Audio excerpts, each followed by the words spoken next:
محرم میں پانی کی سبیل لگانا، کیا کہیں گے اس پہ آپ؟ پانی کی سبیل لگانا بہت اچھی بات ہے کہ پانی کی سبیل محرم کے اندر لگائی جائے، تو زیادہ اس میں یہ ہوتی ہے نیت کہ امام حسین رضی اللہ تعالیٰ عنہ کے ایصال ثواب کے لیے لگائی جا رہی ہے، تو بالکل ٹھیک ہے، اچھی باتیں لگائیں گے۔ ایک حدیث پاک میں فرمایا کہ جب تیرے گناہ بڑھ جائیں تو پانی پہ پانی پلا، یعنی پانی جب بندہ پلاتا ہے تو پھر اس کے گناہ جھڑتے ہیں۔ پانی پلانا اچھی بات ہے، دوسرے مہینوں میں بھی لگائیں گے تو درست ہے، اور محرم میں چونکہ امام حسین رضی اللہ تعالیٰ عنہ کی نسبت سے لگا رہے تو زیادہ اچھی بات ہے۔ البتہ ہمارے دور میں اس کے لیے چند چیزوں کی احتیاط بہت ضروری ہے۔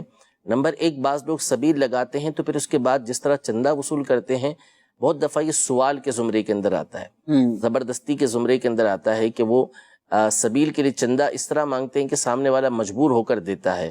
اگر ایسا کرتے ہیں تو پھر یہ غلط ہے، اس کی اجازت نہیں ہے۔ اسی طرح یا اس کو ایسا پریشان کر دینا کہ وہ یہ سمجھے کہ میں بہت بڑا محرومی کے اندر یا کوئی گناہ کے اندر آگے ہوں، کسی بھی طریقے سے اس کو مجبور کر دینا کہ وہ بامر مجبوری یہ دے۔ اسی طرح بعض مقامات ایسے ہیں کہ بڑی بڑی سبیلیں لگائی جاتی ہیں، اس میں بعض اوقات ایسے میوزک والے کلام لگے ہوتے ہیں، ایسی چیزیں لگی ہوتی ہیں کہ جن کی شرعاً اجازت نہیں ہوتی، اور بعض اوقات ایسی بڑی بڑی سبیلیں جو لگائی جاتی ہیں اس میں کنڈے کی بجلی استعمال کی جا رہی ہوتی ہے، یہ بھی شرعاً جائز نہیں ہے۔